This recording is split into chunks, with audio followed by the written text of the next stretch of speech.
Baik, jika tidak ada, kita segera masuk dalam pemberitaan firman Tuhan. Kita lanjut belajar kebenaran firman Tuhan dari hal keindahan jemaat.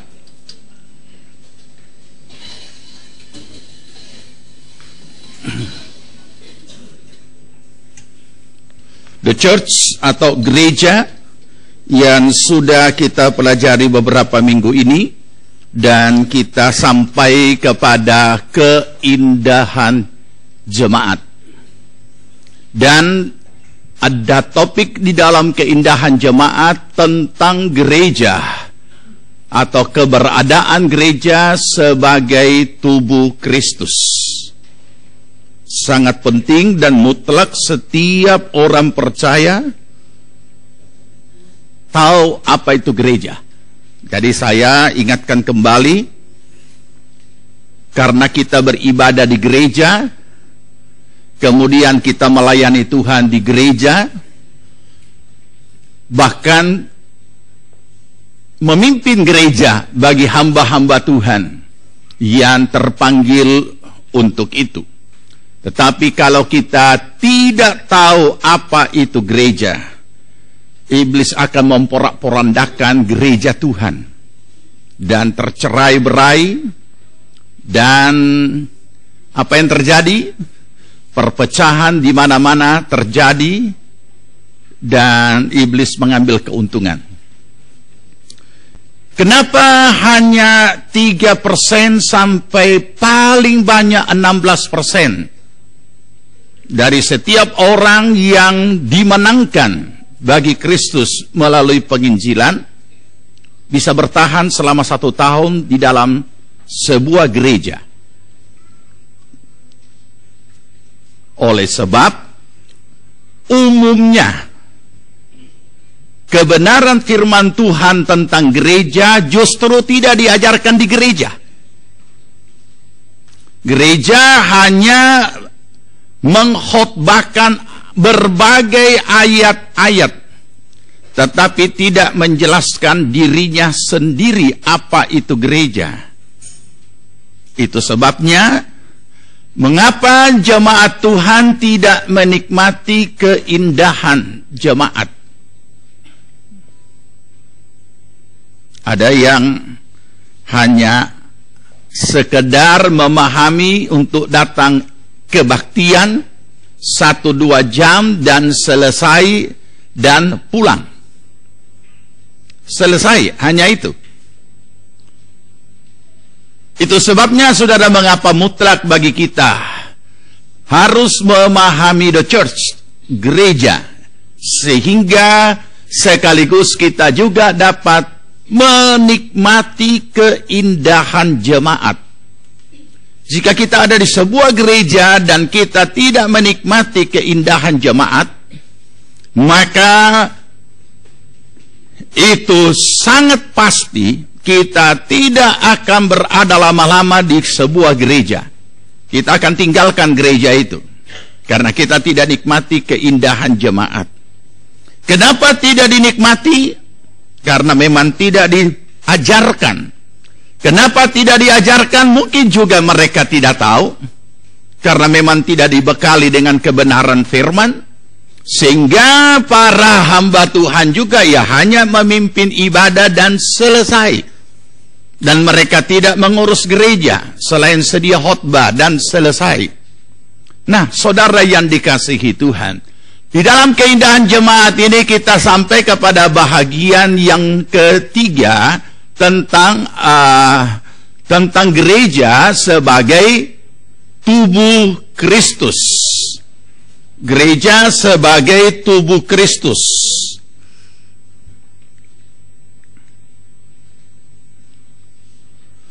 Ya, jadi gereja sebagai tubuh Kristus ini kita akan melihat dulu keberadaan gereja sebagai tubuh Kristus. Pertama, kita sudah belajar gereja sebagai apa? Keluarga Allah. Kemudian gereja sebagai bangunan bait Allah, gereja sebagai tubuh Kristus, gereja sebagai mempelai wanita Kristus, dan gereja sebagai laskar Kristus yang berkebenangan. 5 kiasan yang diberikan oleh Alkitab menunjukkan betapa indahnya gereja itu, betapa indahnya berjemaat, sehingga setiap konteks daripada kiasan ini kita boleh nikmati di dalam kehidupan kita sebagai orang percaya sekaligus sebagai anggota gereja atau anggota jemaat. Dan kita tidak akan tinggalkan Kristus di dalam kehidupan kita karena kita boleh menikmati gereja sebagai keluarga Allah. Kita tahu apa itu? Orang yang tidak betah tinggal di rumahnya tentu ada sesuatu something wrong. Nah, orang yang bisa menikmati at home itu luar biasa. Dia tidak mau pergi lama-lama. Dia merindukan tempatnya. Demikian juga gereja sebagai bangunan bait Allah. Ini menunjukkan bahwa setiap pribadi orang percaya yang sudah lahir baru ini mutlak harus bertumbuh di dalam iman dan dibangun menjadi rumah rohani, tempat kediaman Allah oleh Roh. Kenapa? Sebab kalau tiap pribadi ini tidak dibangun kehidupan rohaninya, mereka tidak akan dapat bertahan lama mengiring Tuhan karena tidak punya dasar yang kuat. Karena kita tahu setiap bangunan dibangun dari fondasi. Nah, kalau orang-orang tidak punya fondasi, dengan mudah sekali ia roboh. Apalagi kalau datang banjir. Hujan hanya menyerang atap, angin hanya menyerang dinding rumah, bangunan, tetapi banjir dia kikis fondasi sampai dia tercabut dan dia hancur roboh. Alkitab berkata betapa besar kerusakannya. Jadi mutlak. Sehingga ketika kita kemarin belajar kebenaran firman Tuhan tentang gereja sebagai bangunan bait Allah, itu menunjukkan bahwa setiap orang percaya untuk bisa tegar, kokoh, kuat, tidak tergoyahkan. Fondasinya harus kuat, dasarnya harus kuat, pendirian imannya harus kuat. Karena iblis menyerang dasar, bukan menyerang yang lain-lain. Jadi ketika iblis memporak-porandakan rumah tangga, keluarga, usaha, pekerjaan, dari kaya jadi miskin, dari bahagia jadi susah, dan menderita, sebenarnya tujuan utama iblis bukan berurusan dengan rumah tangga saudara, berurusan dengan usaha saudara, berurusan dengan kekayaan saudara. Iblis berurusan dengan dasar yang kita miliki di dalam Kristus, itulah yang mau dihancurkan supaya kita hancur. Jadi bicara soal kualitas, setiap orang percaya harus punya kekuatan iman. Menjadi suatu kekuatan rohani. Baru ia bisa berdiri teguh. Nah, kalau sudah dapat berdiri teguh, barulah kita bisa bergerak lebih banyak. Barulah kita bisa bekerja lebih banyak. Barulah kita bisa melayani lebih banyak hal. Karena pelayanan adalah peperangan rohani. Pelayanan bukanlah untuk tampil di umum. Apabila kita menyanyi, orang mendengar suara kita. Apabila kita main musik, orang menikmati permainan kita. Apabila kita melayani apapun yang kelihatan, orang melihat kita. Bukan, sama sekali bukan. Pelayanan adalah peperangan rohani. Jadi ketika setiap pribadi tidak siap untuk berperang, nah nanti pada bahagian yang kelima kita belajar khusus itu, maka mereka dengan sangat mudah dihancurkan oleh iblis. Nah, itu sebabnya saudaraku, kita lebih lanjut belajar gereja sebagai tubuh Kristus. Efesus pasal 1 ayat 23 berkata, kita baca sama-sama. Jemaat yang adalah tubuhnya, yaitu kepenuhan dia yang memenuhi segala sesuatu.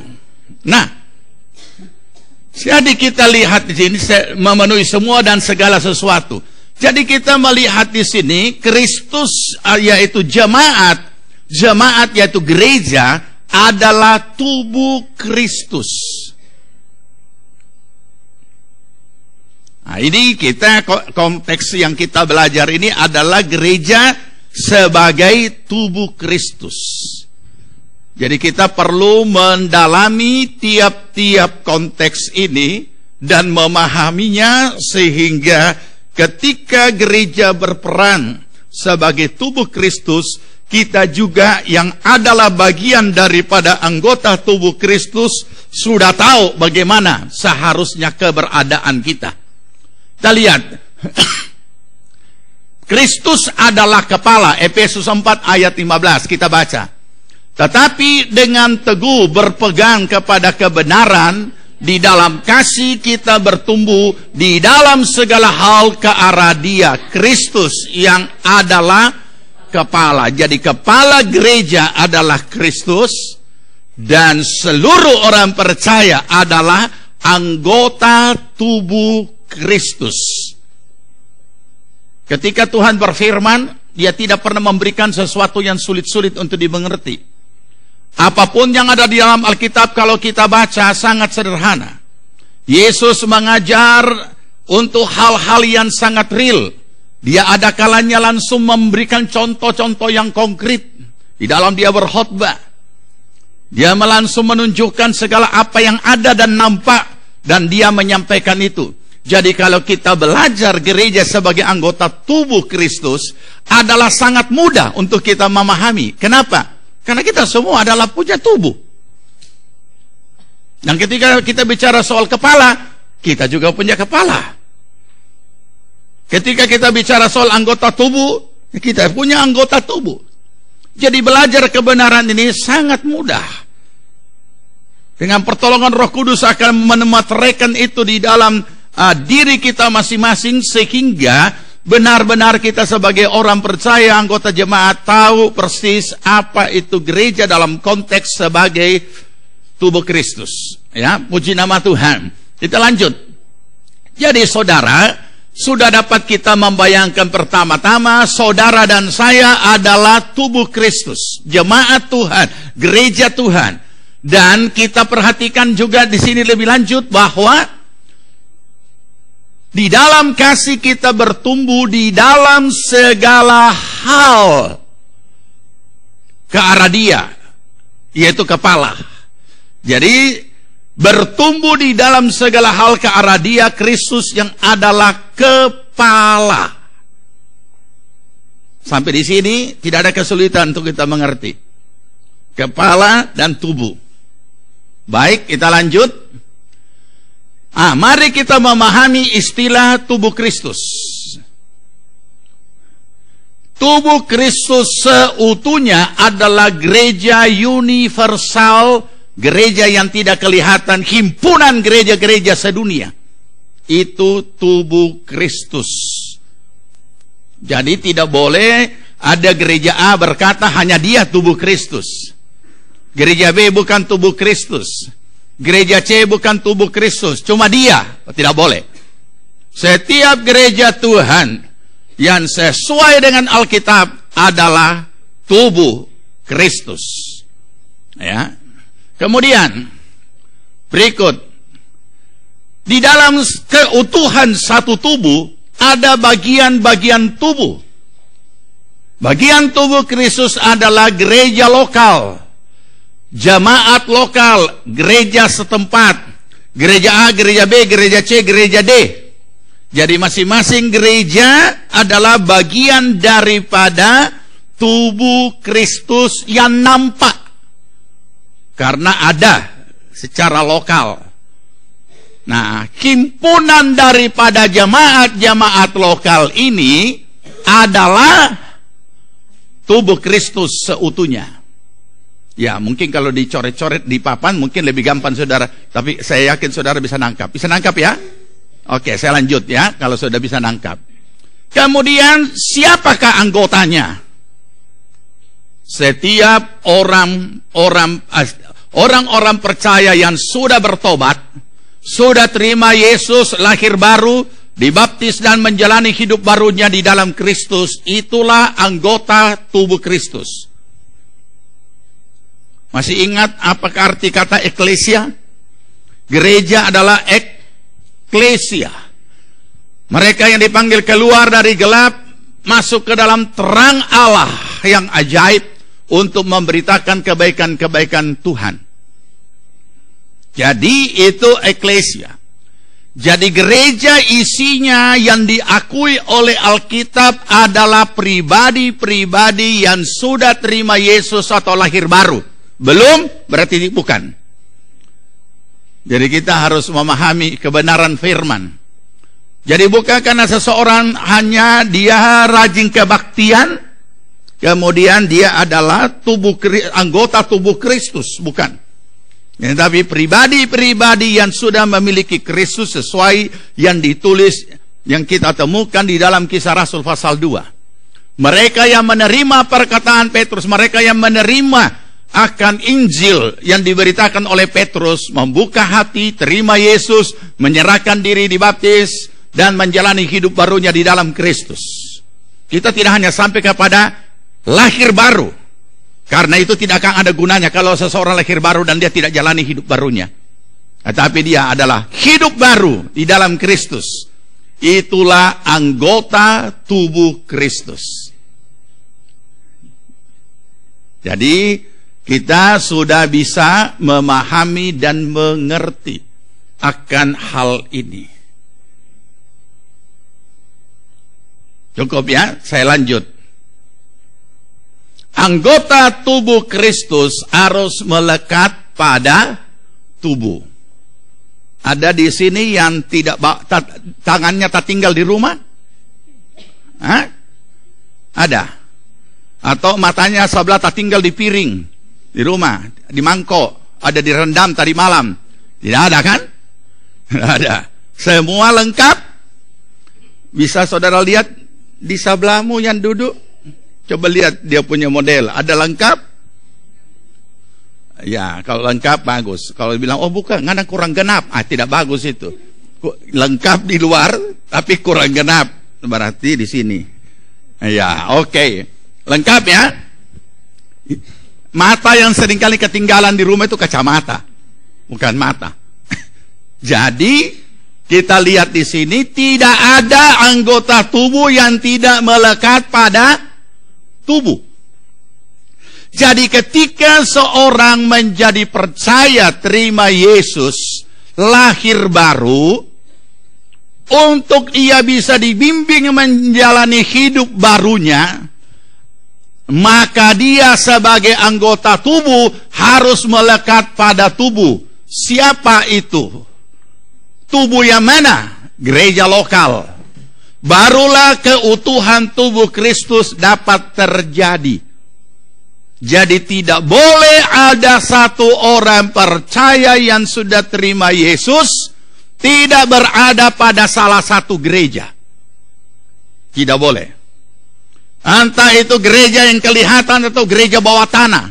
Apa artinya gereja bawah tanah?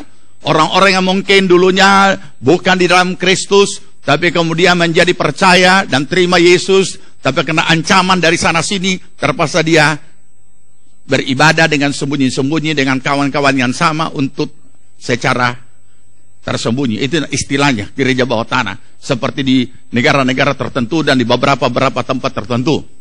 Tetapi yang jelas mereka tetap bersama-sama, entah itu bawah tanah atau di atas tanah, namanya sama-sama juga tubuh Kristus. Jadi dia harus berada pada gereja lokal. Tidak boleh anggota tubuh ini tidak melekat pada tubuh. Karena ketika anggota tubuh ini terlepas satu masing-masing, maka dia belum bisa disebut tubuh. Kalau tangan ini sepotong, apakah ini tubuh? Bukan. Anggota tubuh yang tidak melekat. Nah kalau tangan, cuma tangan saja melayang-layang begini, pasti saudara lari. Ya, pasti saudara lari. Atau cuma saudara masuk di ketemu di satu tempat, saudara lihat, oh ada kaki berjalan tapi tidak ada badan, pasti saudara juga lari. Jadi harus melekat. Barulah apa yang dilakukan pada saat melekat. Melekat dulu. Itu dulu pertama, melekat. Melekat dulu. Nah, kalau dia melekat, maka dia harus berfungsi. Semua bawa kaki ya, ada melekat, makanya kita bisa jalan. Semua bawa tangan, melekat, makanya tangan bisa buka Alkitab. Bagaimana kalau tangan sebelah atau dua-dua tidak bisa bergerak? Kita akan minta tolong orang sebelah, bukakan Alkitab. Tidak bisa berbuat apa-apa. Jadi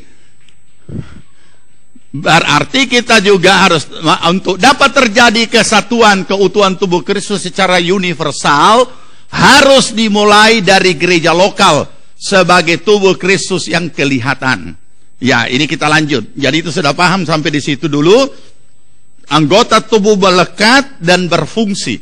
Kalau dia melekat tidak berfungsi, berarti apa? Ada tangan tapi tidak berguna. Ada kaki tapi tidak berguna. Ada mulut tapi tidak berguna. Semua komplit tapi tidak berguna. Itu juga sama. Ketika orang-orang percaya ada di sebuah gereja tetapi tidak berfungsi, makanya gereja jadi lemah.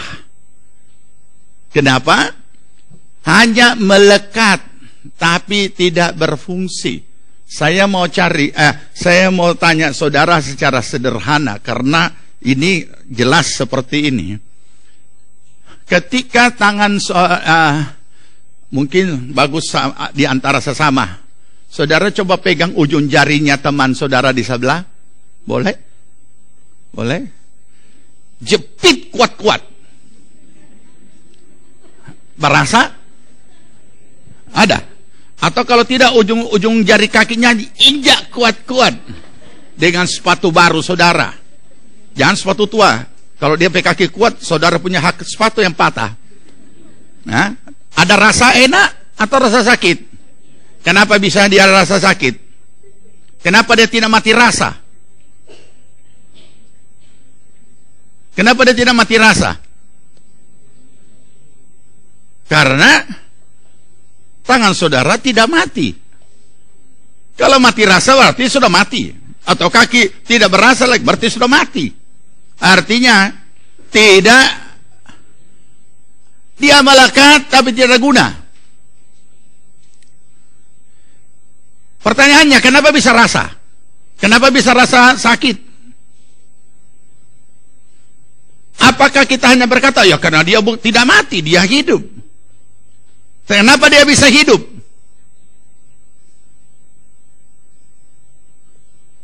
Waktu saudara mau diperiksa darah, selain disuntik dan diambil darah, ada kalanya ujung jari kemudian, kenapa sampai di ujung jari ada darah?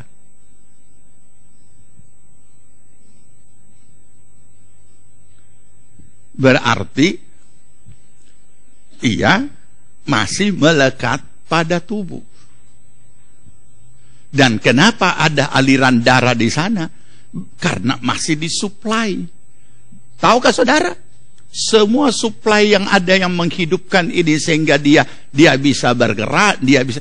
Ini bukan gratis ini.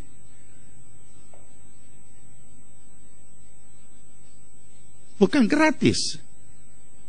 Tadi pagi semua ke gereja ada sarapan apa? Oh belum, pantas pucat-pucat. Saudara jawab dengan sangat lemas. Tidak ada jawaban, hanya gelengan dengan penuh keprihatinan. Lah,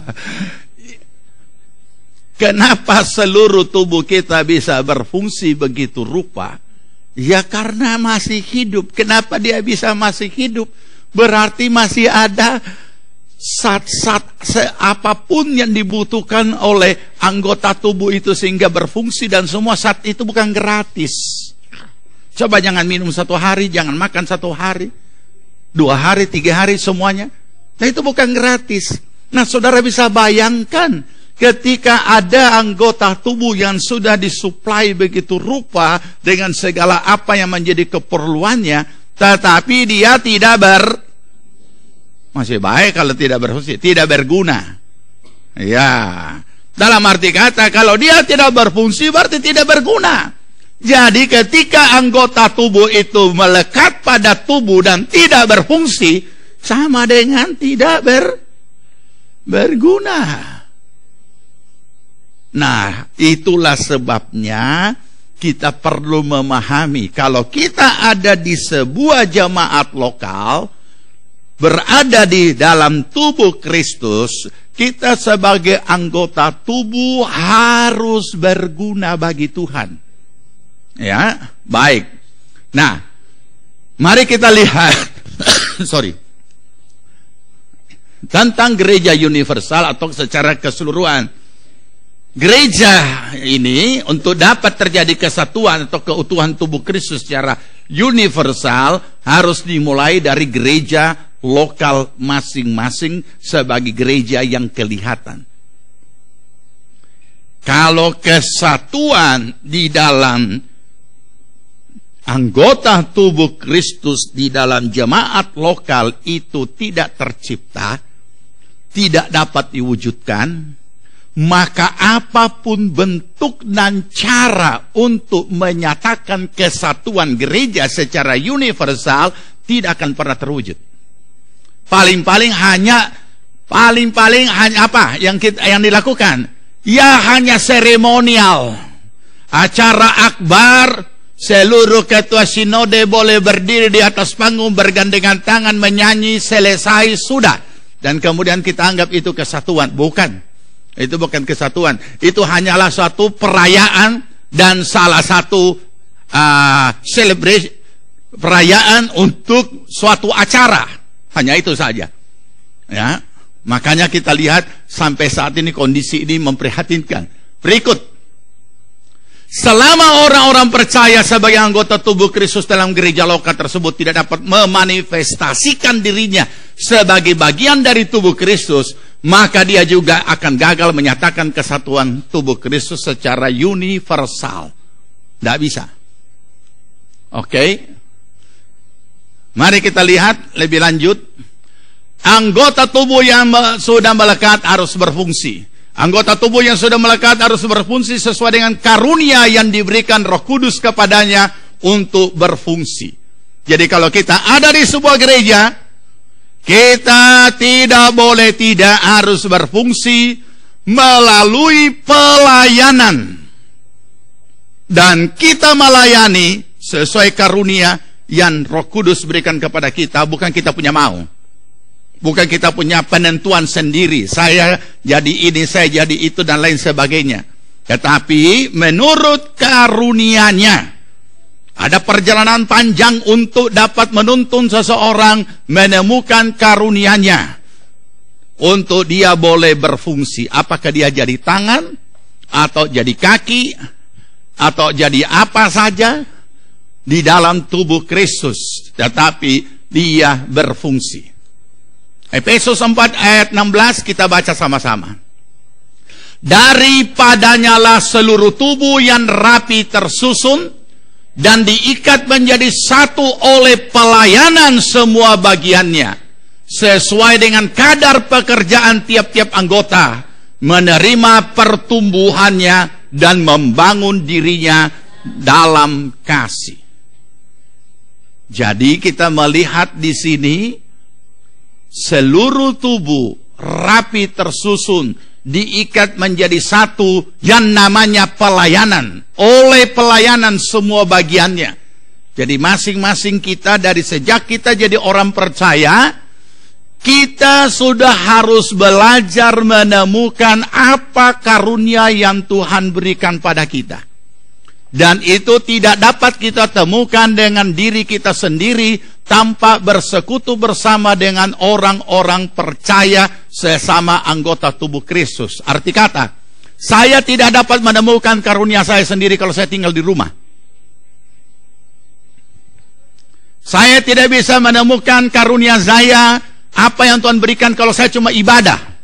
Tetapi saya harus melayani. Melayani apa yang diberikan kepercayaan untuk melayani, kita lakukan di situ. Di situ kita berkumpul dan bersama-sama bekerja dengan pelayan-pelayan Tuhan yang lain. Lama-kelamaan pada akhirnya akan nampak apa yang menjadi karunia kita di situ dan bidang yang Tuhan sudah tempatkan. Cuma sayang, gereja melakukan lain. Gereja kalau dia orangnya pejabat di luar sana, dia jadikan juga langsung secara otomatis langsung jadi majelis. Kalau di luar dia temukan ada, jemaat ini di luar posisinya dia pengusaha, banyak duit, otomatis dia jadikan bendahara. Itu yang biasa dilakukan oleh gereja, persis partai politik. Apa yang kita lihat di partai politik? Orang-orang yang tidak tahu dari mana ke mana, mungkin tanpa keringat di dalam partai itu, tiba-tiba dia sudah jadi kepala di situ. Atau sudah jadi wakil di situ, hanya karena banyak duit. Nah, itu cara dunia. Kita tidak urus karena memang caranya seperti itu. Ya, tapi gereja bukan seperti itu. Gereja tidak memandang siapapun. Semua di hadapan Tuhan sama. Tidak memandang kaya, miskin dan lain sebagainya. Tetapi kita harus memahami setiap orang percaya harus dituntun. Dia sendiri juga harus mencari tahu karunia-Nya. Dan dia juga sendiri harus dibimbing untuk menemukan karunia-Nya dan berfungsi sebagai mana karunia yang diberikan oleh Tuhan kepadanya. Walaupun orang itu mungkin di luar sana orang kaya, tapi karunia-Nya hanya untuk terima tamu, ya terima tamu, ya, dan lain sebagainya. Jadi kita perlu memahami ini supaya kita bisa menikmati keindahan jemaat. Berikut, mari kita melihat di sini hubungan antar sesama anggota tubuh. Ya, nanti kita akan baca ayat-ayatnya, tapi saya jelaskan dulu. Ya, jadi baik kita sebagai anggota tubuh, sebagai individu maupun himpunan daripada orang percaya ini yang namanya gereja lokal, maupun himpunan gereja-gereja lokal yang namanya keutuhan tubuh Kristus, masing-masing Tuhan memberikan tempatnya di dalam tubuh sebagai apa. Kita lihat pada diri kita masing-masing, ya. Lanjut dulu ya. Hubungan antara sesama anggota tubuh. Tubuh Kristus merupakan satu kesatuan yang tidak dipisahkan dengan yang lain, di mana Kristus adalah kepala. Buka 1 Korintus 12.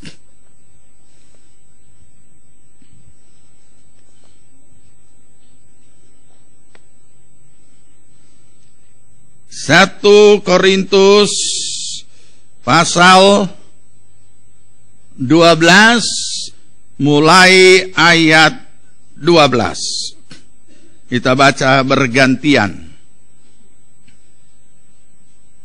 Kaum pria dulu. Ya, karena sama seperti tubuh itu satu dan anggota-anggotanya banyak, dan segala anggota itu sekalipun banyak merupakan satu tubuh. Demikian pula Kristus. Lanjut.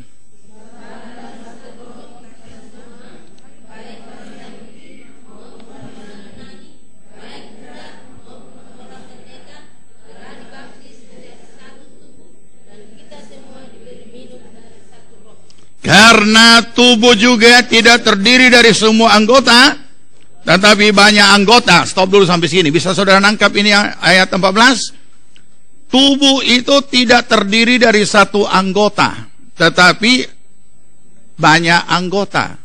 Jadi kalau semua tubuh ini adalah tangan, himpunan tangannya dikumpul menjadi satu dan modelnya kayak bentuk tubuh. Jadi di sini ada tangan keluar, di sini ada tangan keluar, di sini ada tangan keluar, di sini ada tangan keluar, semua tangan. So, pernah lihat yang model begini?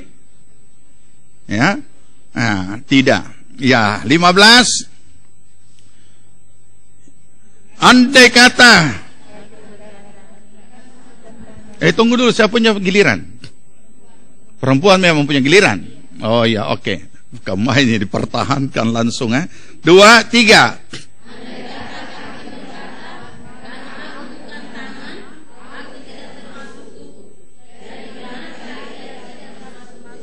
Dan andai kata telinga berkata, karena aku bukan mata, Aku tidak termasuk tubuh. Jadi benarkah ia tidak termasuk tubuh? Ya tidak benar. Lanjut. Aduh.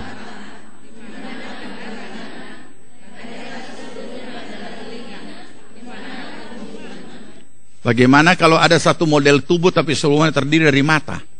Itu bukan manusia, monster. Ya? Dia punya mata besarnya seperti mangga. Keliling ada mata, semua mata. Ya? Nah, makanya andai kata seluruhnya ada telinga, banyak sekali lubang. Telinga semua.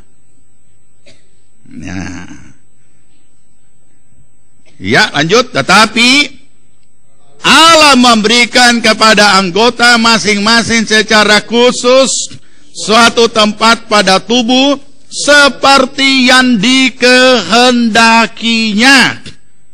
Ya, sampai sini. Jadi itu sebabnya tangan kita ada di sini.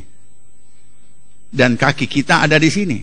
Bagaimana kalau kaki satu pindah di sini dan tangan yang di sini pindah di sini? Berarti ini panjang. Nah, bisa kan? Jadi inilah tubuh saudara dan saya.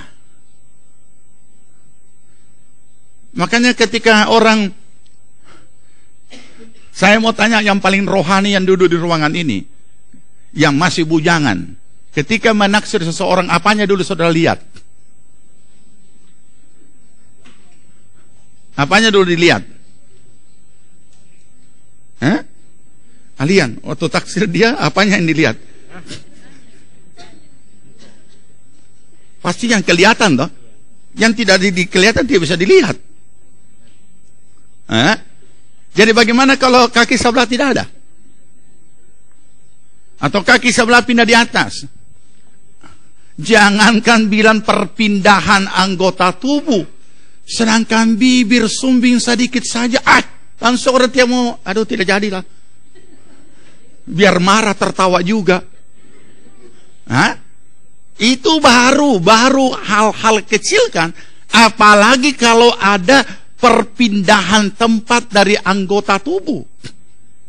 Begitu ada perpindahan tempat dari anggota tubuh dan seseorang anak bayi lahir, kita anggap cacat. Atau kita anggap tidak normal. Atau tidak sempurna. Kenapa? Anak itu lahir cuma satu mata. Yang satu polos. Tidak ada tanda-tanda juga. Tidak ada garis juga. Langsung polos. Pasti kita katakan. Tapi kita masih katakan mata satu, cuma satu. Terus bagaimana kalau itu mata yang satu juga dia lahir pindah ada di tengah rupa bonsai? Bonsai saja ada dua di sini kan, cuma tanduk di sini. Jelas kita katakan tidak normal. Apakah bagus dilihat? Tidak bagus, jelek. Jadi sama juga. Kenapa gereja jadi tertawaan dunia? Karena banyak anggota-anggota tubuh yang letaknya tidak karuan di dalam gereja. Mestinya dia tangan, dia jadi mata. Mestinya dia mata, jadi kaki. Nah, itu sebabnya ada banyak cacat-cacat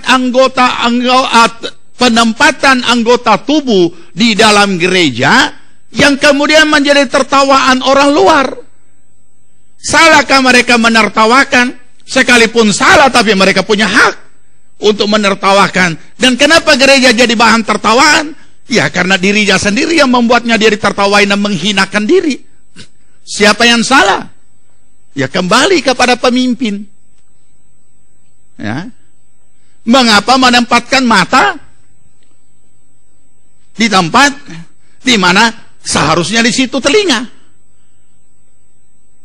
Saudara, tapi mungkin bagus juga ya. Kalau ini telinga kan dia modelnya begini. Dia modelnya kan begini. Kalau disatukan kan dia jadi gambar hati toh. Jadi kalau ini satu telinga di sebelah sini, satu telinga di sini, berarti kan ada model hati di sini. Dia mata di sini rupa ayam. Ayam kan matanya di sini. Tapi adakah orang yang mau berpasangan dengan orang-orang seperti ini? Tidak ada. Karena ini berarti cacat. Ya manusia ya seperti inilah. Begitu ada penempatan yang salah dari anggota tubuh kita, kita dianggap cacat. Anehnya, ini pelajaran yang sangat real, sangat gampang, sangat sederhana, karena ada melekat pada tubuh kita, tapi kok gereja tidak bisa menangkapnya? Tuhan kan sudah menetapkan seperti inilah seorang tubuh manusia. Matanya di situ, telinganya di situ, bibirnya di situ, hidungnya di situ, dan lain sebagainya, kaki, tangan, dan lain sebagainya.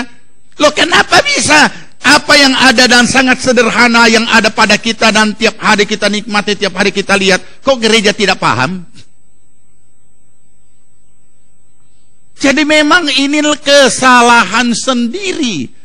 Ketika gereja kacau, sesungguhnya salah satu hal yang paling mendasar adalah salah tempat anggota-anggota tubuh itu. Saudara bisa bayangkan kalau ketika orang-orang pemimpin jemaat Tuhan ataupun juga orang-orang yang mungkin di luar terhormat, dan karena dia di luar terhormat sebagai apa, entah pejabat, entah apa, kemudian dia juga harus jadi pejabat di gereja, dan kemudian dia bawa kehormatannya di dalam, dan dia juga mau dihormati sebagaimana dia di kantornya dan lain sebagainya. Mau jadi apa itu gereja?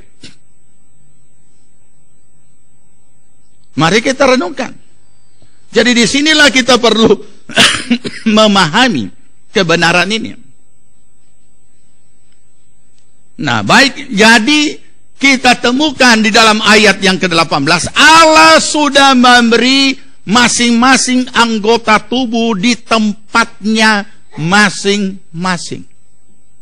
Ada tangan, ada kaki, dan sebagainya.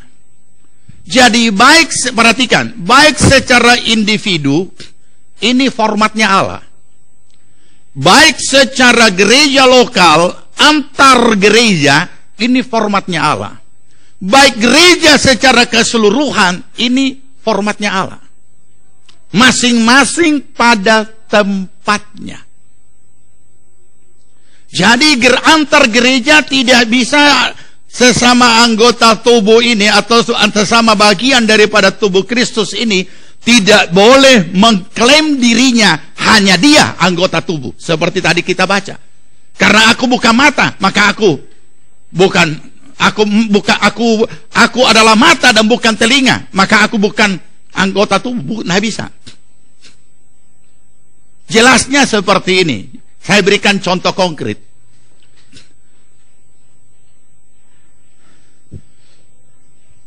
Orang-orang atau umat Tuhan yang ada di Pantai Kosta, yang sangat percaya tentang kesembuhan ilahi, doa-doa kesembuhan, tidak boleh berkata kepada gereja BK, untuk apa bangun rumah sakit? Tidak boleh. Doakan saja, tidak usah untuk apa rumah sakit. Tapi ternyata pendeta Pantai Kosta masuk juga di rumah sakit BK. Terus bagaimana kalau tidak ada rumah sakit BK? Kenapa? Karena pelayanan mereka memang banyak di bidang sosial. Sebaliknya juga, mereka tidak boleh berkata kepada umat Pantai Kosta, untuk apa KKR bikin habis doi? Lebih baik dipakai untuk orang miskin. Nah, boleh juga. Kenapa?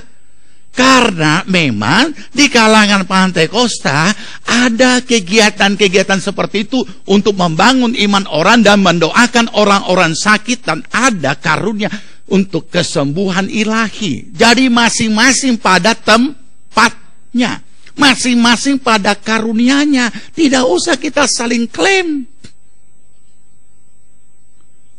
Masing-masing Tuhan pakai. Ada yang Tuhan pakai bergerak di bidang sosial, silakan.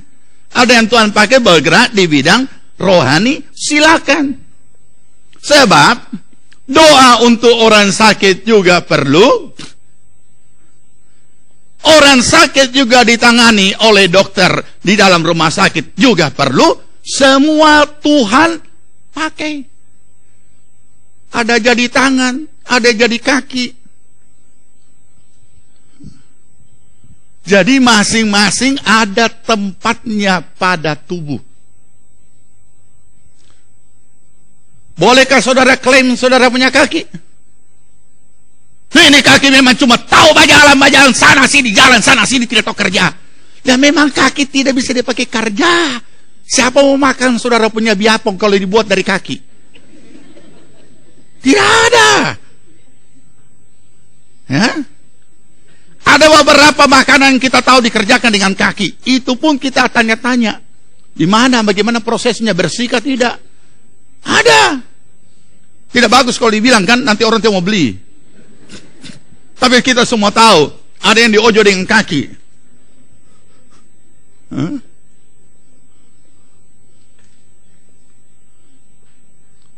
Tidak bisa, karena memang kaki memang dia tidak tahu kerja. Kerja apa itu kaki? Ada pekerjaan tertentu, tetapi spesial, cuma tahu jalan. Tidak tahu ini. Nah sekarang, oke, kita balik. Boleh saudara jalan tiap hari dengan tangan? Oke, kaki bilang oke, sekarang ada jalan, kita kerja. Tidak bisa. Kapan orang bisa jalan dengan tangan? Hanya waktu-waktu tertentu kalau ada atraksi akrobat. Tapi coba tiap hari. Jungkir kepala di bawah dengan tangan, berjalan dengan tangan. Biar ahli juga capek kalau tiap hari. Jadi memang ada dia punya tempat. Mulut cuma tahu bicara, tidak tahu kerja. Ya memang juga mulut tidak bisa pakai kerja. Coba pakai kerja itu mulut. Kalau dia tidak hancur-hancur, sedangkan salah makan saja sosariawan. Apalagi dia pakai bekerja itu mulut. Nah bisa, dia cuma tahu bicara. Nah kadang-kadang memang kita butuh juga orang yang banyak bicara. Ya, Kandati cuma mungkin 2 kalimat yang kita orang tangkap, tapi dia rasa tidak capek. Dan dia sakit puruk kalau tidak bahas bicara. Ada orang begitu sakit puruk kalau tidak bicara. Ngokonya duduk bicara. Sampai di tempat tujuan baru dia berhenti. Nah kenapa? Mulutnya rupanya terlalu sehat. Ya? Cuma ya bagi kita kaum laki-laki di sini harus waspada. Karena terkenal ini kaum laki-laki, saya tidak tahu apakah memang ciri khas Sulawesi Tengah atau Palu dan lain sebagainya, saya tidak tahu. Sampai ada sebutan, ini kaum laki-laki ini bapak-bapak Korintus, bukan ibu-ibu Korintus. Ya, jadi jangan jadi bapak-bapak Korintus, laki-laki di gereja ini. Tuh mulut lebih hebat dari perempuan. Bisa dulu cerita orang, aduh luar biasa. Aneh tapi nyata. Ya, rupanya juga mulutnya kaum laki-laki sehat, sampai tidak sakit puruk kalau dia bicara. Nah ini ya, oke, Roma 12, udah baca, gampang diingat ya. Kisah Rasul 1 Korintus 12, Roma 12, semua 12. Jangan lagi saudara bilang, itu nomor togel yang pasti. Kalau roh judi, pernah saya melayani satu gereja, itu roh judi luar biasa kuatnya di kota itu, sampai jamaat itu baku taruh. Apa dia baku taruh? Sebentar ya, perhatikan, catat, memang itu ayat pertama yang disebut oleh pendeta DP angka. Ini roh judi sampai begini. Jadi begitu pendeta bahotbah, dia tunggu-tunggu, bukan DP firman, dia tunggu-tunggu DP angka, kemudian dia kasih jumlah. Dapatlah nomor pasti. Dasar panjudi memang. Dan saudara tahu yang melakukan siapa? Bukan laki-laki, mak-mak. Memang jago ini. Ayat 4. Saya masuk di kota Palu juga, yang saya temukan tukang judi di Palu bukan laki-laki, mak-mak. Tahun 74. Oke. Ayat 4. Sama-sama, cuma 2 ayat. Sebab sama seperti pada satu tubuh kita mempunyai banyak anggota, tetapi tidak semua anggota itu mempunyai tugas yang sama. Demikian juga kita, walaupun banyak, adalah satu tubuh di dalam Kristus, tetapi kita Masing-masing adalah anggota yang seorang terhadap yang lain. Jadi saudara, kenapa dia punya topik hubungan antar sesama anggota tubuh? Begini maksudnya. Di dalam tubuh, kesatuan tubuh ini ada banyak anggota.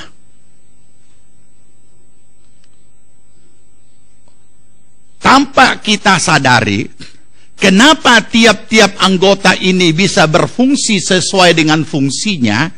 Oleh karena ada hubungan antar sesama anggota tubuh. Ini intinya dulu. Kenapa bisa ini tangan bisa bergerak dan berfungsi sebagaimana mestinya? Tadi kita sudah baca dalam 1 Korintus 12.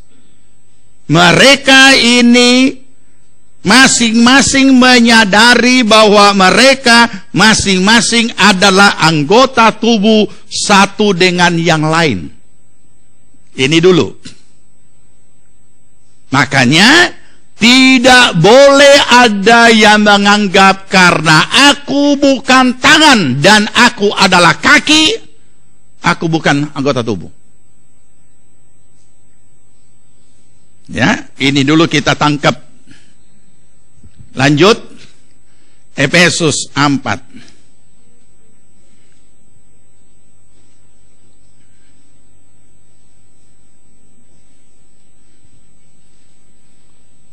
Tadi sudah ada ayat ini ya, tidak apa-apa kita baca lagi.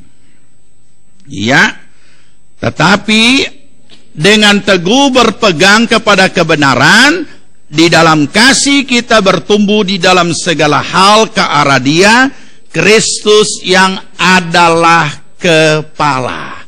Jadi apapun keberadaan daripada anggota tubuh ini dan yang berfungsi, kita tidak bicara yang tidak berfungsi ya, karena itu tidak ada gunanya bicarakan itu yang tidak berfungsi berarti tidak berguna. Maka semuanya ke arah kepala. Nah,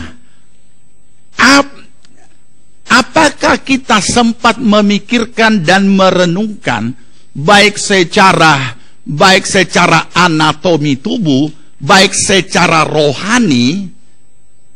Ini kalau dokter dia nangkapnya bisa lebih bagus ya, kalau mereka yang belajar tentang anatomi tubuh. Apa sebenarnya yang terjadi dalam diri seseorang tubuh ini, pada tubuh seseorang, sehingga ini bisa berfungsi sesuai fungsinya masing-masing. Saya akan jelaskan secara rohani dan saudara akan nangkap secara anatomi. Ya, saya jelaskan. Kita lihat di sini ya. Jadi saudara, ketika anggota-anggota tubuh ini berfungsi sesuai dengan fungsinya, ada sesuatu yang terjadi di dalam tubuh kita yang Tuhan sudah atur begitu rupa dengan luar biasa. Bahkan jangan-jangan secara anatomi tubuh mungkin saudara sudah cuma bisa membayangkan tapi tidak bisa menemukan hal apa yang Tuhan kerjakan di situ begitu luar biasa. Paling kita hanya berkata Tuhan so atur begitu rupa. Masing-masing dengan fungsinya. Sama dengan jagat raya di mana begitu banyaknya planet-planet dan tidak saling tabrakan satu dengan lain dan sebagainya. Tuhan, paling kita cuma jawab, Tuhan so atur.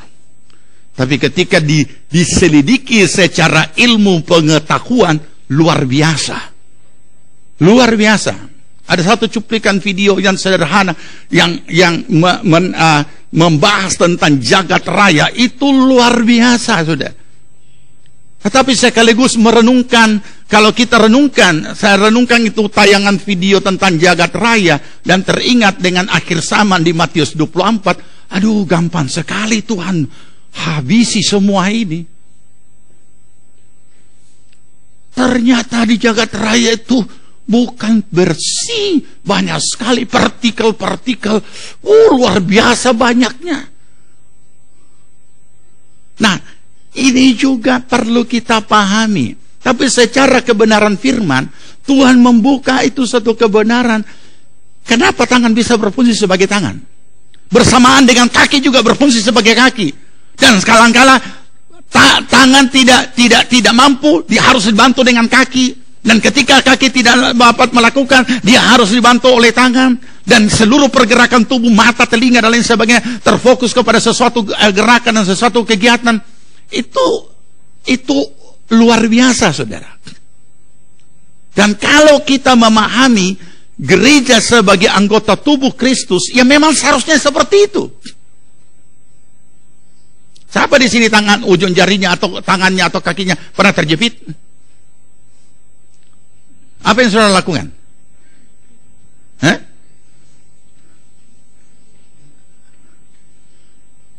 Begitu saudara. Atau orang banting pintu mobil, tangan belum keluar. Oh, saya pernah alami itu di Sydney. Sampai sekarang tidak terlupakan. Jadi begitu saya naik mobil yang pintu dorong, itu tidak pernah hilang. Saya ingat 1983 saya terjepit dengan pintu dorong. Karena pintu dorong mobil yang dulu dengan sekarang beda. Pintu dorong mobil yang sudah modern sekarang, elektroniknya canggih. Walaupun tangan kita tersisa, dia tidak hantam, plok, enggak. Dia mundur ulang, terbuka sendiri. Tapi kalau yang dulu kan tidak, tarik kuat-kuat. Jadi saya jemput seorang gembala waktu itu di kantor polisi, karena gembala ini sudah usia lanjut. Saya juga tidak mahir bahasa. Saya juga parah berbahasa Inggris, tapi dia lebih parah karena dia cuma tahu yes dan no. So opa. Yang seharusnya sudah harus naik di mobil rombongan, tapi dia tidak tahan, dia harus buang air kecil. Tetapi baru dia jalan ke toilet, ketua rombongan langsung naik. Terpaksa tidak jadi. Naik ulang sambil bertahan. Belum naik mobil, jalan menuju ke mobil. Menuju ke mobil, kami sudah duduk di mobil, mana opa? Oh, tidak ada. Rupanya dia tidak tahan. Dia lapas di taman. Iya, dia masuk di taman-taman yang gelap, dia balapas di situ. Ya, yang lain tidak mengerti balapas, tidak apa-apa, lebih bagus. Begitu selesai balapas, dia keluar, dia bingung di mana dia ini. Dia tidak tahu pulang. Kita punya mobil rombongan sudah pergi. Jadi ada mobil, kami harus lapor polisi, kami kehilangan satu orang. Tidak lama kemudian dari kantor polisi berkata, ada di sini sudah, silakan dijemput. Jadi saya jemput, turun, opa sudah naik, mau tutup pintu mobil, tangan saya belum keluar dari pintu. Dan tidak ada kita di antara kita yang tangannya terjepit. Aduh, sadap. Tidak ada. Ya? Tidak ada. Apa yang dilakukan? Ya? Nah, tidak ada. Jadi kita bisa. Terus kenapa bisa terjadi seperti itu? Apalagi kita lihat, belum tak cabut, tapi so tak angkat itu kuku, dan so mulai longgar sedikit. Sadap.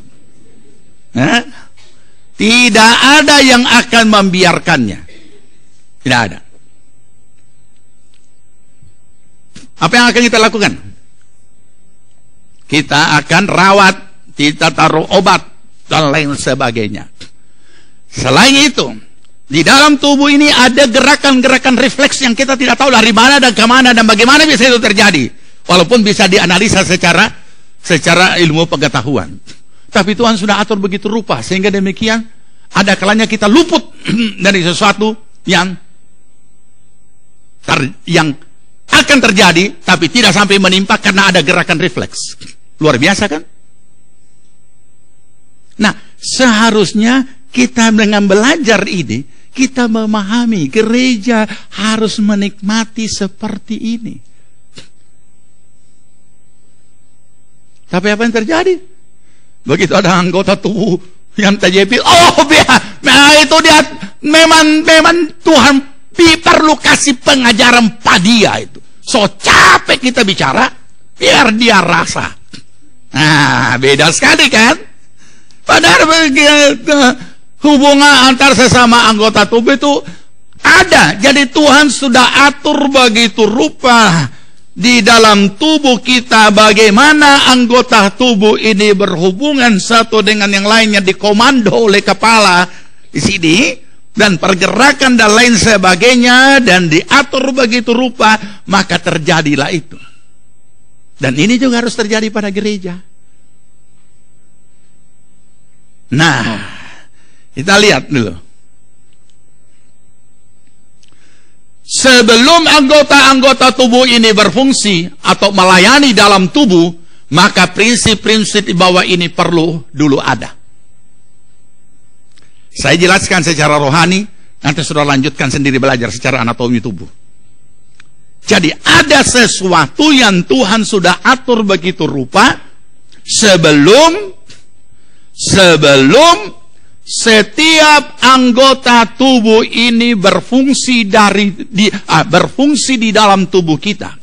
Sebelum anggota-anggota tubuh kita ini berfungsi di tubuh kita, Tuhan sudah taruh itu sistem begitu rupa. Makanya seorang anak yang dari sejak lahir itu sudah berfungsi begitu rupa dan sesuai dengan tingkat pertumbuhannya. Kalau tingkat pertumbuhan fisik, mental, intelektualnya tidak bertumbuh secara seimbang, akan terjadi sesuatu yang tidak normal. Kalau gereja ditambah lagi pertumbuhan iman itu tidak seimbang, maka akan ada gerakan-gerakan yang terjadi di luar sistem. Ya, baik, kita mulai. Jadi ini sebelum ada anggota tubuh sudah melekat pada tubuh. Dikatakan kalau sudah melekat pada tubuh harus berfungsi. Tapi sebelum berfungsi tidak hanya langsung berfungsi. Karena kita tahu apa namanya proses lahir baru.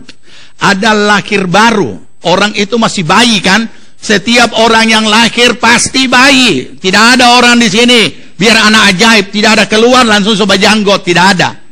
Tidak ada. Ya, atau sobat kumis, tidak ada. Dia pasti bayi.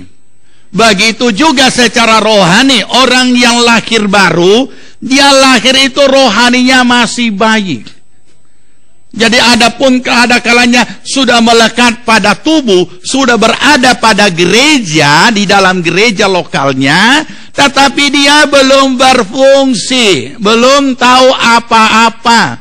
Walaupun sistem sudah dibuat oleh Tuhan, tetapi sesuai dengan pertumbuhannya. Itu hal yang normal, biasa-biasa saja. Kita juga tahu bahwa anak-anak bayi nanti 3 bulan baru dia bisa tengkurap. Selanjutnya dia merangkak. Selanjutnya dia mulai belajar untuk pegang pinggirnya boxnya dan dia mulai berdiri. Walaupun baru pegang. Dan seterusnya. Barulah dia bisa berjalan. Kalau dia belum bisa berdiri tidak mungkin berjalan. Apalagi lari. Ya. Tapi banyak gereja hebat. Anggota tubuh belum berdiri dia sudah berjalan, makanya jatuh bangun. Nah, oleh karena itu kita melihat bahwa kita sebagai anggota tubuh Kristus, sebelum anggota tubuh ini berfungsi, karena ini kiasan dan kita adalah orang-orang dewasa sebagai anggota jemaat, maka ada suatu sistem yang sangat prinsip dasarnya sangat kuat. Ini yang harus dimiliki dulu. Ya, kalau tidak kacau. Kacau. Kenapa kacau? Tangan mau bikin sendiri. Tidak usah. Kaki kamu diam di situ. Tidak usah. Saya mau kerja. Bisa? Bisa kita berkata kaki tidak usah bikin apa-apa. Tinggal di situ. Tangan mau kerja. Bisa bekerja tanpa kaki? Kalau dikatakan kaki tinggal di situ saja, berarti orang ini bekerja di mana? Di atas kursi roda. Iya kan? Tidak bisa. Tapi heran, kita mau mengerjakan sesuatu, tidak usah jauh-jauh, kita mau ambil sesuatu. Oh, ada di sana. Ada di sana. Oh iya, ada di sana. Saya mau ambil. Bisa diperpanjang lagi. Bisa diperpanjang lagi? Nggak bisa. Kalau diperpanjang lagi tangan panjang itu apa? Maka aneh, heran, luar biasa. Langsung terjadi persetujuan bersama. Dengan begitu cepat sistem ini bekerja, kaki menghantarnya ke sana. Entah berapa langkah, dia ambil, dia dapat. Bagaimana kalau sudah dia dapat? Terus kaki bilang, ya sudah dapat, ya sudah. Maka dia akan tetap ada di sini. Apa gunanya ada di sini? Mau pulang ke sana, ya pulang sendiri. Bisa? Saudara, ini kadang-kala tidak menjadi perhatian ya. Dan kita anggap ini hanya hal biasa. Ini bukan hal biasa. Inilah sesuatu yang luar biasa yang Tuhan sudah taruh dalam sistem setiap tubuh manusia sampai begini rupa. Yang gereja dikatakan tubuh Kristus, ya beginilah. Dia sudah dapat, tapi dia tidak bisa bikin apa-apa. Dan dia sudah dapat ini barang. Apa ini barang? Oh, dia ini kunci. Dia mau perbaiki sepeda motor. Sudah dapat. Dan dia, oh mana sepeda motor? Di sana. Oh, di sana. Kaki gerak lagi. Oh, sana. Bisa saudara tangkap ini sistem? Begitu dia mau kerja, mata bilang kita mau tidur. Bisa? Bisa? Atau mata berkata, bukan so capek saya tak buka satu hari, kita mau tutup sedikit. Bisa? Tidak bisa. Kalau ini mata tertutup, tidak jadi kerja. Dia tidur di tampak. Jadi saudara, yang aneh, kenapa hal yang begini sederhana ada pada diri kita masing-masing, kok gereja tidak nangkap? Dan gereja tidak bisa melaksanakan? Hanya dijadikan pelajaran dan pengertian, tapi cuma sampai di situ. Kita dulu di GPS Palu punya majalah namanya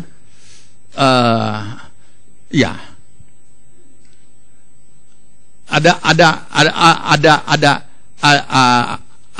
majalah rohani, tetapi tidak umur panjang karena memang tidak gampang untuk membuat satu majalah kalau mau umur panjang.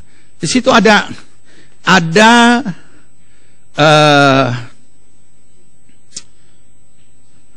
namanya Setia, majalah itu namanya majalah Setia. Ada rubrik khusus tentang keajaiban Tuhan melalui tubuh manusia, di dalam tubuh manusia, dan diungkapkan secara rohani. Nah, itu luar biasa, saudara. Tetapi tenaga ahlinya kemudian sudah ada tugas lain, jadi tidak dapat dilanjut lagi. Dan ini luar biasa. Dan seharusnya apa yang ada ini sederhana dan mudah sekali, karena kita nikmati, kita jalani, kita alami tiap hari. Dan dikatakan gereja adalah tubuh Kristus dan kita adalah anggotanya.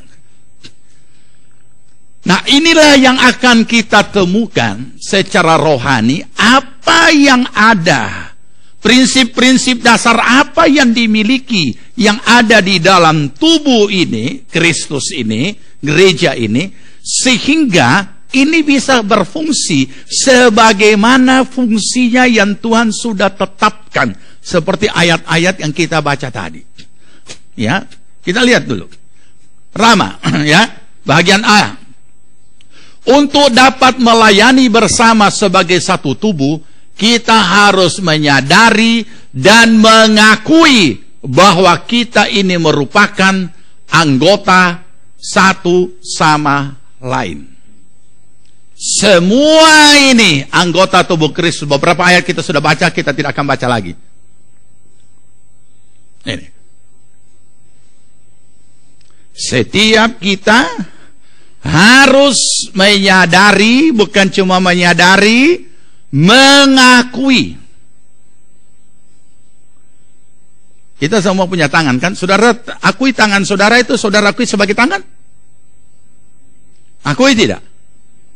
Saudara akui kan? Terus dapatkah saudara mengakui saudara bahwa sesama saudara seiman juga adalah anggota tubuh? Mungkin kita cuma menyadari tapi tidak mengakui. Ini sederhana. Kenapa kaki tidak pernah keberatan untuk membawa orang itu untuk mengambil barang yang ada di ujung sana? Karena kaki juga diakui sebagai anggota tubuh.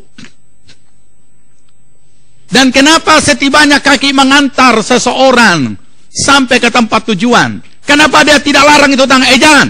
Jangan sekali-kali kamu ambil itu barang, saya yang capek berjalan. Tidak kan? Karena memang fungsinya bukan kaki yang ambil barang. Bagaimana kok kaki ambil barang? Atau ada tamu saudara, so enak-enak tahun baru dikasih kue bagus, dia tidak ambil dengan tangan, dia ambil dengan kaki. Jadi kita melihat semua anggota ini menyadari sesama anggota tubuh dan saling mengakui bahwa kita ini merupakan anggota satu sama lain. Makanya tidak ada orang yang harus diistimewakan di dalam gereja. Semua sama kita.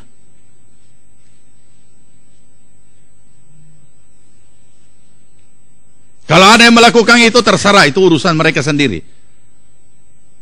Anggota satu sama lain. Ini dulu. Ini yang paling mendasar. Tadi ayat-ayatnya kita sudah baca, mungkin 1 Korintus 6 ayat 15 yang belum ya. Kalau 1 Korintus 12 sudah. Mari kita baca 1 Korintus 6.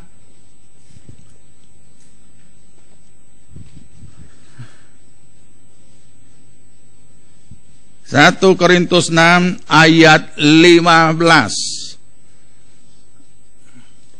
Ya, oke. Dapat? Baca. Tidak tahukah kamu bahwa tubuhmu adalah anggota Kristus? Akan kuambilkah anggota Kristus untuk menyerahkannya kepada percabulan? Sekali-kali tidak. Tidak tahukah kamu bahwa tubuhmu adalah anggota Kristus? Jadi kita semua ini. Dia tidak bicara hidupmu, tubuhmu. Ini diri kita, dirimu adalah tubuh Kristus. Kita semua harus saling menyadari, saling mengakui adalah anggota tubuh. Semua sama pentingnya. Tidak ada orang boleh berkata salah satu anggota tubuhnya tidak terlalu penting sehingga diamputasi saja. Tidak ada. Sama pentingnya, tapi beda-beda fungsinya. Ketika salah satu anggota tubuh tidak ada, berarti cacat. Itu kalau orang sudah lahir, sudah jalani hidup. Tapi kalau orang lahir dan salah satu anggota tubuhnya tidak ada ataupun berpindah tempat, maka dia cacat dan tidak sempurna. Jadi ini ditanamkan dulu sebelum berfungsi. Ingat itu, sebelum berfungsi, sebelum anggota tubuh ini berfungsi, Tuhan sudah taruh sistem itu. Itu Tuhan untuk anggota tubuh, karena hanya daging, badan, tubuh. Nah, gereja sebagai tubuh Kristus, anggota-anggota tubuhnya ini adalah orang. Person demi person. Nah, pribadi lepas pribadi. Jadi pribadi lepas pribadi ini harus punya kesadaran dan pengakuan bahwa kita semua masing-masing adalah anggota satu sama lain.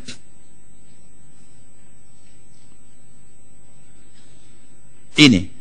Dengan demikian, ketika anggota tubuh itu melekat pada tubuh, maka masing-masing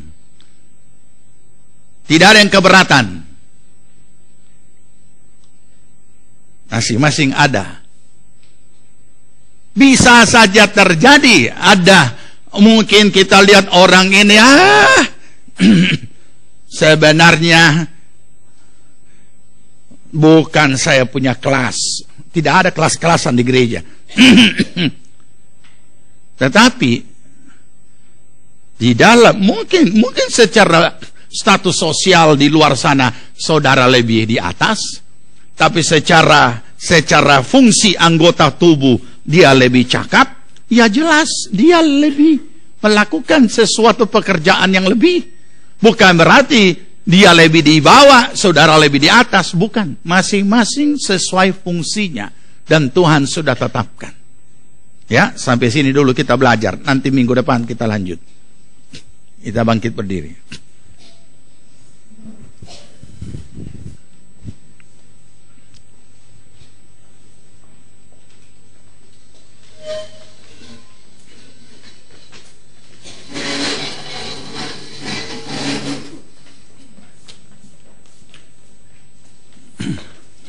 Kita bangkit berdiri, kita berdoa.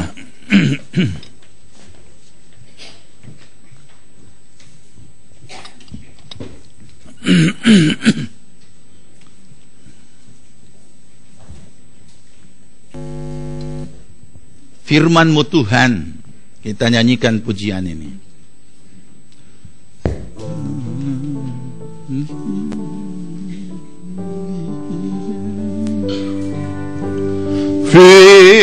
Firman-Mu pelita bagi kakiku, terang bagi jalanku. Firman-Mu pelita bagi kakiku, terang bagi jalanku. Amin.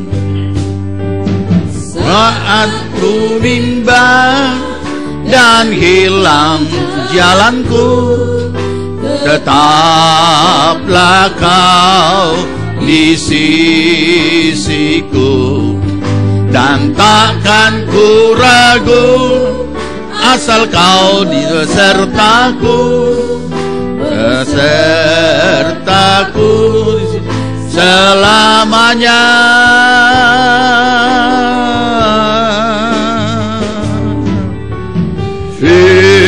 Firman-Mu pelita bagi kakiku, terang bagi jalan. Firman-Mu,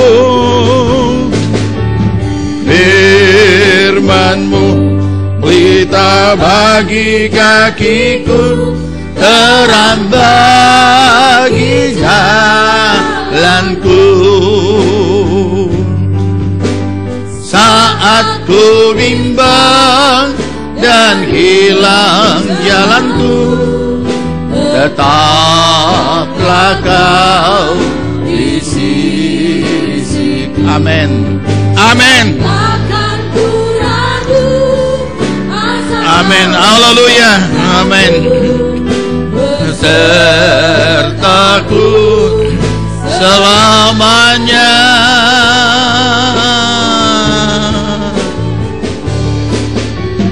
Firman-Mu pelita bagi kakiku, terang bagi terang bagi jalanku Tuhan, terang bagi jalanku. Amin. Haleluya. Terang bagi jalanku.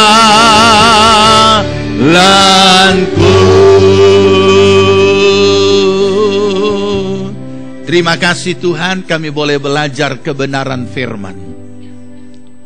Betapa luar biasa segala sesuatu yang telah Engkau rancangkan, yang telah Engkau tetapkan di dalam gereja-Mu. Kami sungguh mau menikmati keindahan jemaat. Kami mau menikmati gereja-Mu sebagai tubuh Kristus, dan kami adalah anggota tubuh Kristus. Mari Roh Kudus berkarya di dalam setiap kehidupan kami, setiap kami yang sudah melekat pada tubuh ini.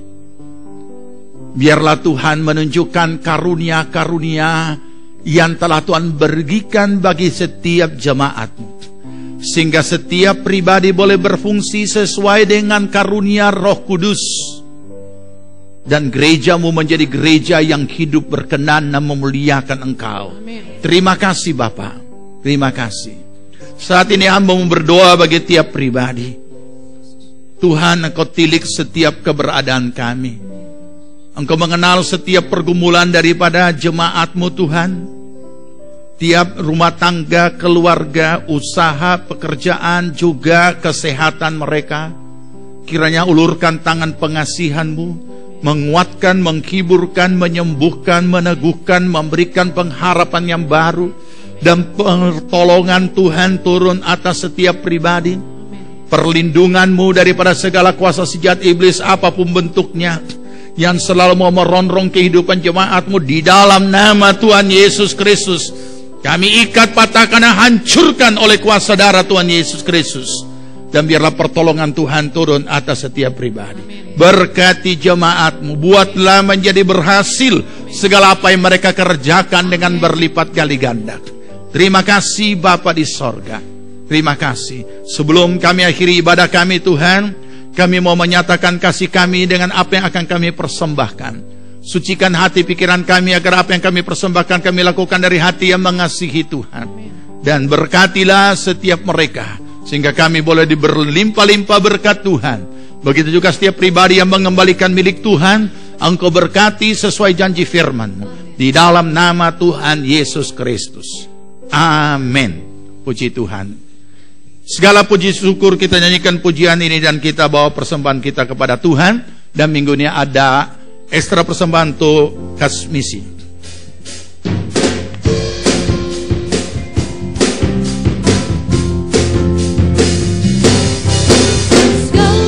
Puji syukur hanya bagi-Mu Tuhan, sebab Kau yang layak dipuja. Amin. Kami mau bersorak, tinggikan nama-Mu. Haleluya. Alah puji syukur hanya bagi-Mu Tuhan, sebab Kau yang layak dipuja. Kami mau bersorak, tinggikan nama-Mu. Haleluya. Mari kita bangkit berdiri. Haleluya. Soraklah, haleluya. Soraklah, haleluya. Haleluya. Amin. Soraklah, haleluya. Soraklah, haleluya. Haleluya. Haleluya. Haleluya. Haleluya. Haleluya. Amin. Haleluya. Jemaat yang dikasihi Tuhan, terimalah berkat damai sejahtera dari Tuhan Yesus Kristus. Kecintaan Allah Bapa dan dalam persekutuan Roh-Nya yang kudus adalah kiranya tinggal menyertai kita sekalian. Dibuatnya kita hidup bijaksana, sehingga berhasillah segala apa yang kita kerjakan sampai berkelimpahan dari sekarang sampai Tuhan Yesus datang kembali. Amin. Silakan bersatu teduh. Tuhan Yesus memberkati. Selamat pagi.